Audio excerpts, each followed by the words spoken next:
asalaamaaleykum mbokku téléspectateurs yi daal leen ak jàmm ci seen émission Haute Canal kon ni ñu koy defee saa su ne suñu waxtaanu tey bi dem ci phénomène bi nga xamante ne jot naa am fee ci lycée bu nekk Ziguinchor mu nekkoon autour de activité gouvernement scolaire yu ñuy organiser foofu di FOSCO yi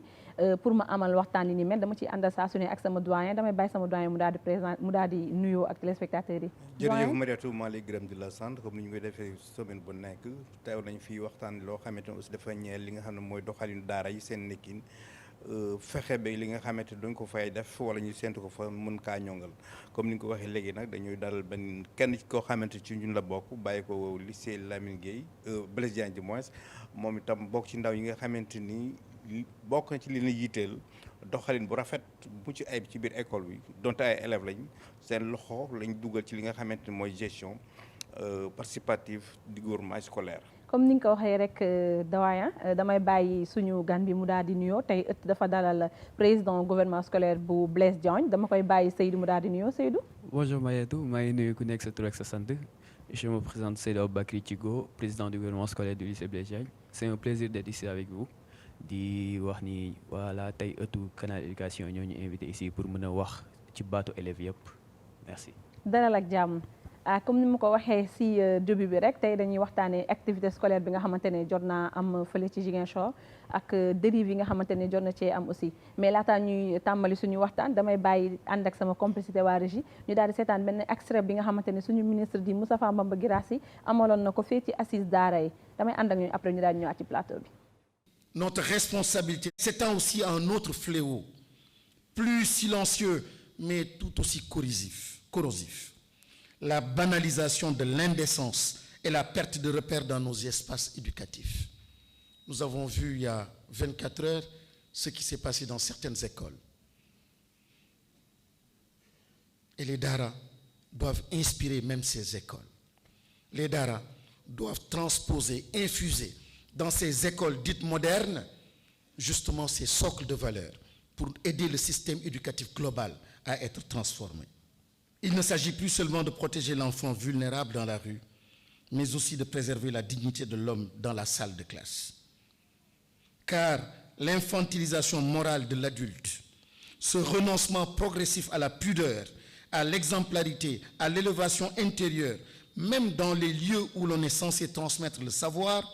est le reflet d'une crise plus large. C'est la crise des valeurs. ñoo ko déggandoo ministre keroog ci assise daara yi amaloon waxtaan bi yaakaar di ñaan aussi tamit bépp décision bi nga xamante ne jot nañ ko jot foofu jot nañ ko jël wala taxawal foofu ci assise daara yi mu daal di antu damay bàyyi doyen Pape Koli ma bàyyi la nga daal di faram-fàccee discours bi nga xamante ne suñu ministre wax na ko en wolof ndax ci kàllaamay nasaraan la ko waxee. waaw kàddu yooyu ki nga xamante mooy ministre de l'éducation nationale di Moustapha Baba Guirassy mu ngi ko rotal keroog institut islamique bi muy dalal ñi nga xamante ni ñoo ŋànk di saytu njàngum diine ak ni ñu koy jàngale maanaam daara yi mu profité ci ndaje moomu nag di ñaaw li nga xamante ni moo am fële ci Ziguinchor ci gouvernement scolaire bi ni ñu ko waxee woon sànq amal ka mu sukkandiku ci loolu di ñaaxaale ña fa toogoon parce que ñoom ay porteurs de voix lañ te ay royukaay lañu aussi parce que nam li ñu fay neemee bu doon day am ci ñoom sax mais liñ ko fay gis du bëri te yaakaar nañ ne bu sukkandiku ci suñ dundee suñu valeur ak ci li nga xamante moom la suñu maam yi bàyyi li ñu gis Ziguinchor mën na ñàkk am mu profité na ci itam ñëw ci li nga xamante ni mooy taxawaayu gouvernement scolaire liggéeyam ci biir école bi taxawaayam ci biir école bi mu mel ni da doon ñaaw la fa nekk parce que méngoowut ak lam doon seentu ci taxawaayu gouvernement scolaire maanaam safana wala gis muy profité comme ay kër diine ñoo fa nekkoon ay sëriñ ay borom daara ñu ràññee leen ci xam-xam aussi ci yar ak joxe ay exemple wax na ko fu ay exemple ay modèle ñu profité ci ñoom itam dugal seen loxo bu ko defee li nga xamante ne ko nañ Ziguinchor am na fa mu bañate fa am bañate am ci biir daara yi. yaakaar naa ni am na solo lool daanaka li nga xamante ne dañ koy jàngale ci daara yi école yi moderne yi tamit war nañ cee roy damay ñëw ci yow Seydou di la laaj rek en tant que élève d'abord du président gouvernement scolaire parce que tour la bi nga solal école bi en tant que élève bi nga gisee image yi wala vidéo yi nga xamante ne jot na am fee ci lycée bi lan moo nekkoon sa ressenti. En tant qu'élève li ma njëkk a gis li ma njëkk a ressentir mooy j'ai été déçu dama am déception bu rëy laa am parce que man jàpp ma woon ni samay camarades samay xarit wala ñoo xam ne ñi ngi ci mbiru école bi ñoom nañ doxalee nii nañ doxalee de sorte que loo xam ni méngoowul ak suñuy valeur loo xam ne du ñun du Sénégal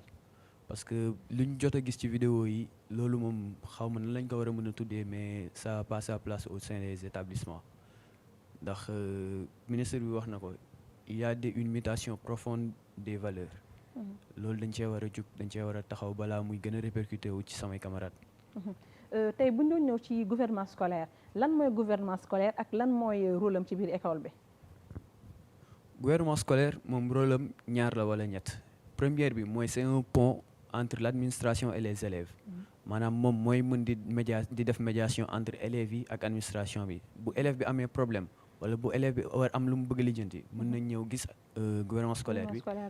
porter ko la chose gouvernement scolaire bi dem directement parce que ñoom am nañ makaama am nañ droit def loolu ñu dem gis ci administration bu wax ak ñoom ba ñu trouver solution par rapport à ça.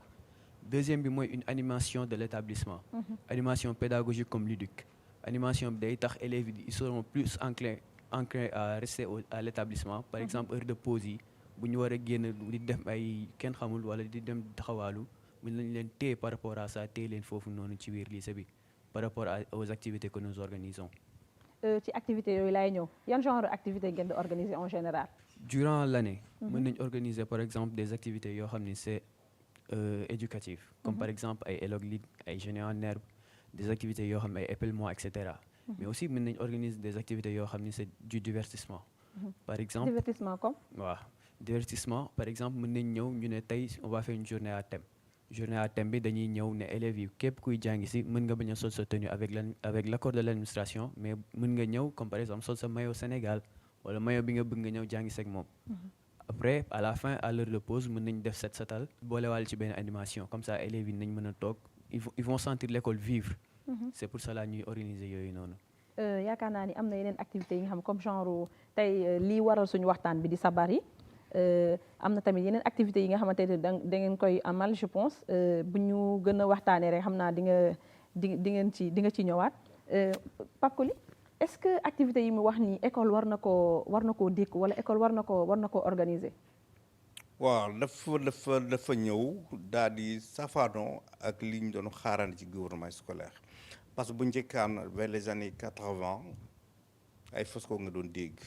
la ca ëppoon puukare la woon. pecc fo. 90% yëpp loolu la woon 10% lañ doon jagle li nga xamante ne moo ñeel njàng meeg école beeg la ca rax. vers les années début 90 92 ba 95 inspecteur bu mel ni Maurice Ndéné Varor inspecteur d'académie def na Ziguinchor def na Kaolack dem na retraite léegi. maa ngi ko ci félicité waale. mu xool def taxaw seetlu ànd ak ñeneen donte idée bi ci moom la jóge ak keneen. ne lii doxalin bi nañ ko war a seetaat saytu ko moderniser waat comme ni ñuy wax ni ci daara yi parce que am na lu ci baax mais am na lu ci baaxul te lañ doon wax la ca bon moo ëppoon parce que amul leen loo xamante ni amoon na apport pédagogique ci élèves yi ak école bi ni l'environnement moo tax ñu ne ko nañ ko soppi def ko gouvernement scolaire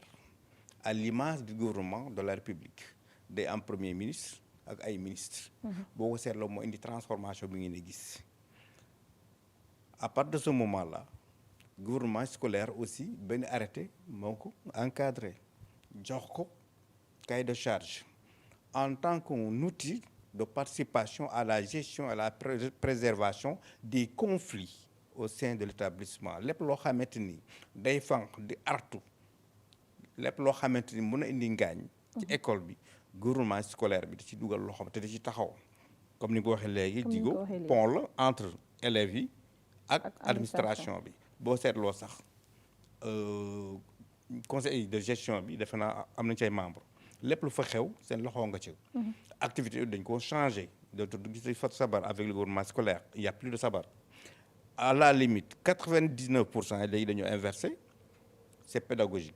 activité pédagogique la ou scolaire et parascolaire boo ko seetloo à chaque fois ni mu ko waxee léegi képp koo xamante ne maam nga ci gouvernement bi yaa xam ministre de l'environnement la mooy de activité environnementale reboisement assainissement ministre de l'assainissement am na ministre de l'intérieur am na mooy gérer les conflits avant sax muy egg ci autorité administrative yi avant muy egg ci proviseur bi wala principal bi wala ci surveillant général bi ñoom seen bopp mën nañu ko gérer à l'interne ñoom xale yi ça veut dire que ñu ngi commencer préparer l'avenir des enfants à partir de l'école même comment prendre en charge les conflits latents intergénérationnels ci ñoom seen bopp du moins pas intergénération mais seen biir bopp bu ko defee xale dañ koy màggaale mais doo xaar comme ni ñuy wax ci garab ba muy tooy nga koy jubanti mais doo xaar ba mu mag nga koy jéem a jubanti parce que damm-damm mën la caa fekk matt ngay am waaye dootoo amati garab mu ñu rafetlu boo ko seetlu en lieu et place activité pédagogique aussi moo ca ëpp dañuy organiser par exemple des rencontres thématiques dañuy def conférence par exemple à l'approche des examens dañuy xool professeur de philo yi ñu defal leen ay conférence wala ay panel ñu réviser waale ci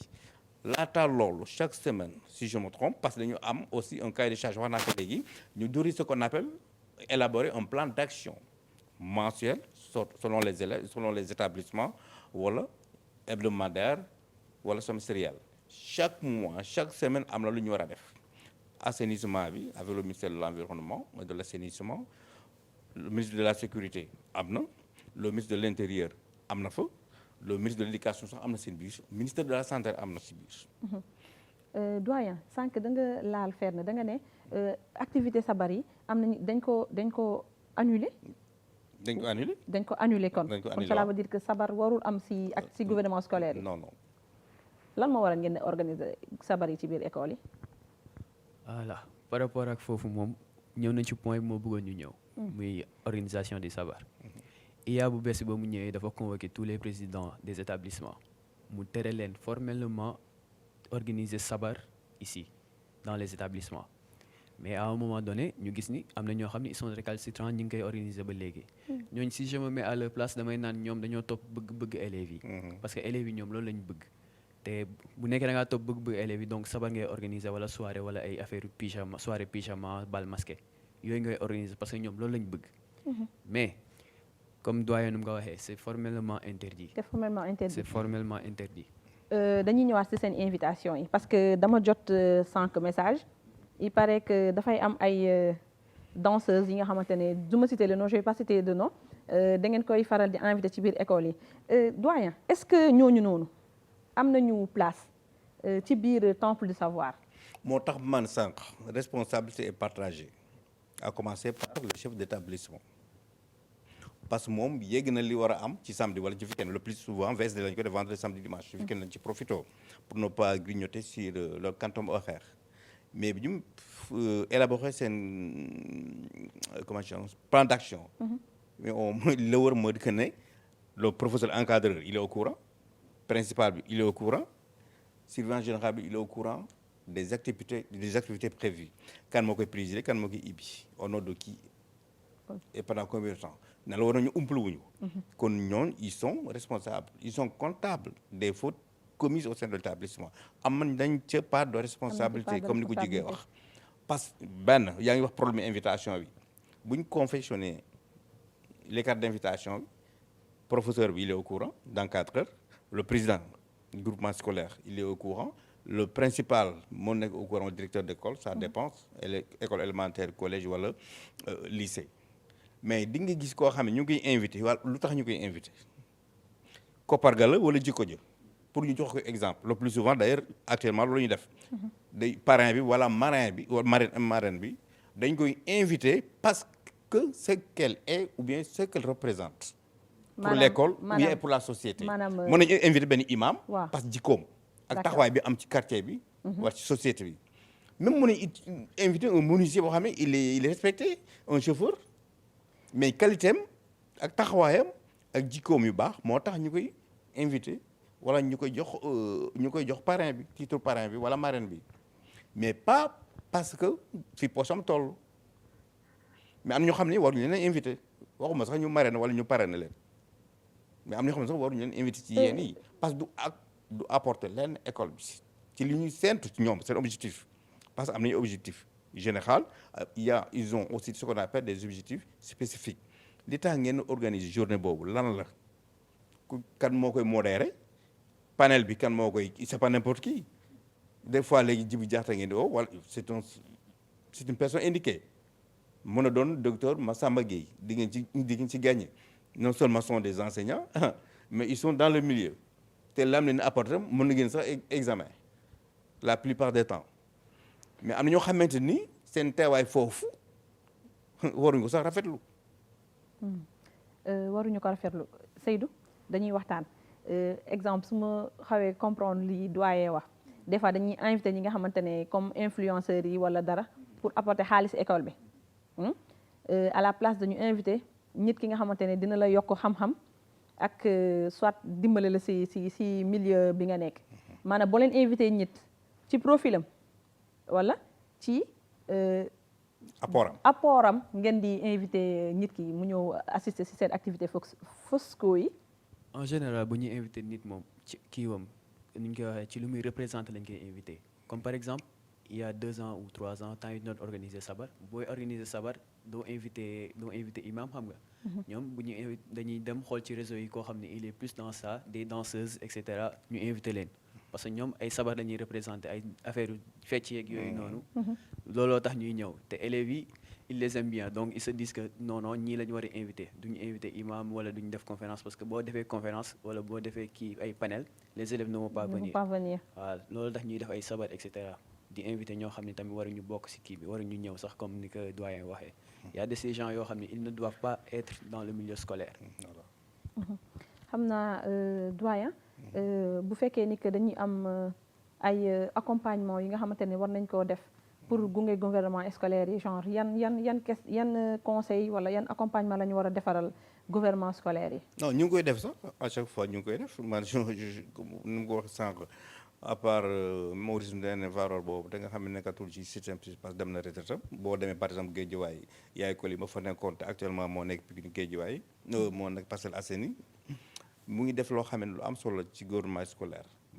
mën naa ne bokk na ci pionniers yi. moo ci indi changement bu rafet. gis nga la nouvelle initiative là bi ministère mettre en œuvre moom ci boppam xam na ko def da ko morcelé jox ko gouvernement scolaire bi élémentaire ba collège ñu seet dañu koy matérialiser sur le terrain et chaque jour. avant-hier rek moom ma ko doon expliqué mu ne lancé na benn kii te benn école élémentaire la ko comme tàmbalee. maanaam ko kii bi beneen kii bi objet bi xam nga lan la woon chaque jour élève élémentaire la wax de. ak benn collège la jël comme pilote des écoles pilotes xam nga la leen wax d'abord comme ils sont au niveau élémentaire. élémentaire bu ngeen gisee dara noonu leen koy def ci mbedd ci kii ci biir cours bi loo xamante du kay du bikki mën nañ koy fort dugal ci poubelle bi c'est tellement simple. léegi chaque jour ils font le constat xale bu ñëw ci biir cours bi à partir de la porte d'entrée bi ci biir classe am bu gisee xob buy naaw xob bu wow de. bu wow de ci garab yi dañ koy for yóbbu ko ci poubelle bi bu dee morceau bu ñu la xasee nu mu tuddi caaf la ñu sànni ko foofu wala xoolitu kii chewing-gum xale bi da koy for kaasu café bi ñu naane café kaasu plastique yu naane café ñu fekk ko ci buntu bi ci wetu gardien bi dañ ko for ñëw bi ci poubelle dugal ko foofu. xoolee exemple du civisme boobu. ak du citoyenneté boobu xam ne ñu ngi koy ji ci xale yi dès le bas âge. ñu war kaa magaale. yaay école noonu la ko tàmbalee jël li nga xam ne mooy nité bi def ko ay pàcc. xale yi jël seen bopp par la preuve de l'exemple. L'apprentissage par l'exemple ñu commencé magaale. en même temps ñu ngi réaliser mettre en œuvre li nga xam ne moom la kilifa yi bëgg. sans pour autant ñu def ci ay discours yu bëri. parce que dañ koy vivre. si. il faut procéder par l'exemple. xale yi màggaale lool. ñu màggaale lool lii moo baax lii baaxut. ñu def ko. yaakaar naa ni am na solo lool Seydou bëggoon naa laa laaj en général seen activité yi ñuy def yi ngeen di def ci seen école yi en général day am encadreur day am pédagogue bu taxaw suivre ko wala comme genre bu ñuy def sabar wala bu ngeen def soirée. wala bu ngeen def et cetera dafay am enseignant bu taxaw bu leen surveiller waale wala. oui par rapport à la question ça diffère en fonction des écoles en fonction des établissements parce que par exemple ñun suñu établissement peut-être suñu encadreur mën na ñëw ba à un moment donné mu ñibbi mais beneen établissement moom encadreur du sax ñëw. y a aussi d'autres établissements yoo xam ne seen président yi le gouvernement scolaire connaissent même pas ce qu'ils doivent organiser wala yan droit lañ am moo tax ñoom parfois dañuy nekk di tabaxal ba far nag génn yoon bi. mais normalement ce qui est dans la norme mooy que encadreur bi dafa war a nekk foofu présent du début à la fin. Au cas où s'il y a dérive moom mooy ki gën a mag mu gérer la chose. Mais comme je l'ai dit c'est en fonction des établissements am na établissement yoo xam ne les gouvernements scolaires n'ont même pas d'encadreur ndax lan par exemple au début mën nañ ñëw premier jour ils viennent ils t'encadrent mooy AG bi assemblée générale bi. Après tu les vois plus tu peux venir le solliciter ils te disent qu'on n'a pas le temps alors qu'ils devraient avoir le temps pour les élèves pour nous encadrer nous. Parce que nekkul ñëpp ñoo am chance su am encadreur bu mel ni suñu bos wala bu mel ni beneen école. Parce que boo amul encadreur bu yow xale nga xamagoo. mën nga foog ni li ngay def moo baax alors que ndekete yow li ngay def dara baaxu ci ndax waxuñ la ni nga war a aw c'était ça nag looloo tax. yaakaar naa ni am na solo lool te. waxoon naa leen ko léegi sànq gis nga circulaire 027 93 bu ministère éducation nationale portant organisation et gestion des activités des groupements scolaires. des écoles que ça soit public ak privé dañ ko encadrer wax naa ko léegi à chaque fois bu amee défaillance. Il y a toute une chaîne de responsabilité. Il y a toujours un maître, un professeur, encadreur qui suit et comme son nom l'indique, qui encadre, accompagne et soutient toutes les activités d'IGS, des groupements scolaires. moo tax man léegi bu fay amee c'est toute une chaîne parce que kooku wala na organiser lenn loo xamante ne fekkewu ko parce que y a au moins un PV et un rapport à faire te moom war na kaa teewee wala kenn ci yow kenn ci ministre bu ko defee moom war na ko koo signé avant bi dem ci principal bi wala ci proviseur bi donc mënut a am lay ba ñàkk a fekkee au moins ñaari activité mënut a absenté ñaari activité dans l'année mënut a nekk c'est pas possible lépp loo xamante yéen a ngi organiser mënut a doon kumpa ci autorité éducative yi c'est pas possible mënut a nekk warul mën a ne sax ndax ñoom ñoo jiite élèves yi kay. voilà ñoom ñoo war a gunge élèves yi ba tax lépp activité bu ñu mënta def rek ñu topp leen ba ñu xam fu muy jeexindal damay ànd ak encore ak sama waa régie daal di mel ni lu ni mel suñu ministre ñaawlu na ko trop àdduna ci tamit démb rek la génnee communiqué bi xam naa damay wax rek sama régie ñu daal di ñuy jox lettre bi mu ngi nii bi nga xamante ni démb ministre jot na koo wax doyen xam naa ñu faram fàccee lettre bi rek. lettre bi moom ñetti tomb circulaire bi nga xamante ne dafa li mu njëkk a def moo di ko da circulaire ko bi constaté ensuite ñëw ñaawlu ko. mun ko rafetlu. ak mun ko monti doon rafetlu. sax d'ailleurs. rawatina moom mi nga xam moom lañu dénk lépp loo xamante mooy njàng ak njàng mi ci biir réew mi. parce que nee na aussi gannaaw loolu. jël na dogal yoo xam ne dañu ko tas ci ñeenti ponk dugalaat ko ci ñi nga xam ñu jiite école bi. ak gouvernement scolaire bi ñuy saytu. te bu ko defee ñu doxal ko nam ko waree ci circulaire bi nga xamante ni génne naka loolu mu depuis le 8 octobre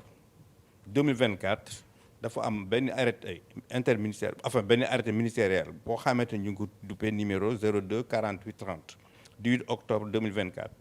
relatif aux principes directeurs des règlements intérieurs des établissements d'enseignement et de formation ñoo xam public bi la ñoo xam privé bi la ci loolu génn ñetti directives yoo xamante ni sas na ko au moins ñetti directives yoo xamante sas na ko ñi nga xamante ni ñoo jiite école bi. ngir li nga xam ne moo lañ sas gouvernement scolaire bi ñu doxale ko ni mu waree. te lépp loo xamante am na fa faay moom ci boppam dina am loo xamante ni dina am lu mu seq ak ñi ngànk école boobu la. yaakaar naa ni parce que école dafa doon milieu boo xamante ni. dañ fa war a defare. defaroo fa mais waru faa yàqoo. moom lay xeex. surtout loolu xam naa dama naan àgg na si suñu càppandaw émission rek Seydou dama lay bàyyi tey ak li ñu tënk fii boo doon lancé message di ko wax sa moroomu président gouvernement scolaire yi ak li ñu jot a wax fii ban message nga leen di wax. Ouais, je dis au président des gouvernements scolaires que dañoo war a jël suñu responsabilité parce que dañoo teg pour ñu jiite leen. pour ñu jiite élèves yi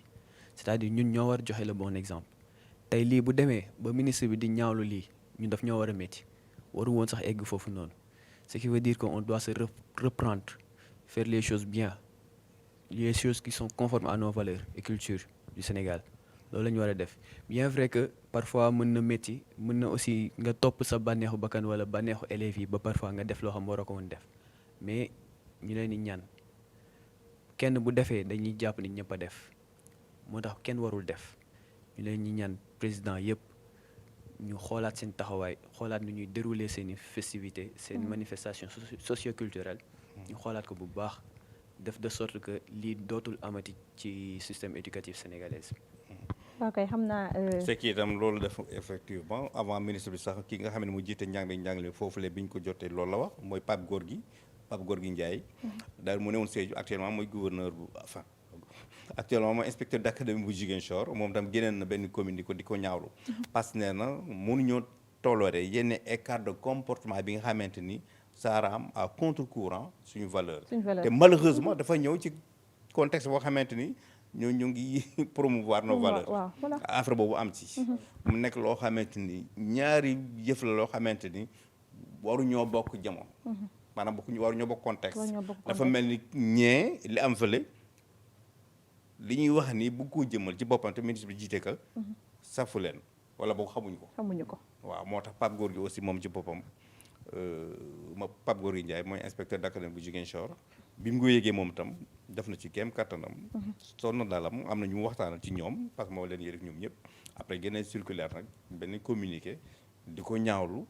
di leen di artu aussi te xam naa ça sera la dernière fois foofu ca Casamance. yaakaar naa ni bi mooy nañ ñaan yàlla mu doon acte bi nga xamante ne day mujj am ci li ñu desee ci année scolaire bi déjà li des bëriwut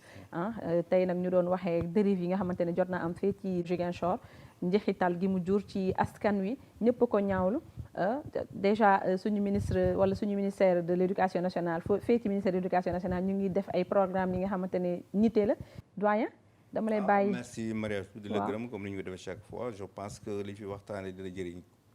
askan wi rawatina suñu rakk yi nga xam ne ñoo jiite gouvernement scolaire nekk ci école bi ñoo xam Dakar la Kaolack wala Fatick ba Ziguinchor peut-être njumte la woon mais bon ce n'est jamais trop tard pour rectifier ñu ñaan rek mu ñeema ko foofu. Seydou yaakaar naa ni li ñu jot a wax fii yëpp ak li nga jot a andi aussi tamit leer na dama lay bàyyi rek nga daal di tàggatoo ak suñu mbokk téléspectateurs yi. merci Marietou. Voilà, tey gis nañ ni on commence à inviter les élèves dans les plateaux comme ça pour ñuy waxtaan ak élèves yi parce qu'en général ce sont les grandes personnes ou les autorités seulement qui s'asseyent sans les élèves mais léegi loolu gis nañ ni mi ngi changé merci ci invitation bi j'espère que lu ñu jot a wax fii nii yëpp dina bénéficier sama mbokk président des gouvernements scolaires comme ça ñu mën a ressaisir lii bañ a amati incha allah. di la jaajëfee bu baax di jaajëfee aussi sama doyen ci teewaay bi télé bi élèves yi ñoo ko moom ndax nous œuvrons pour l'éducation di jaajëfee aussi sama équipe technique bi nekk ci ginnaaw yëpp jàpp ci réalisation émission bi di leen jox dig daje ba beneen incha allah.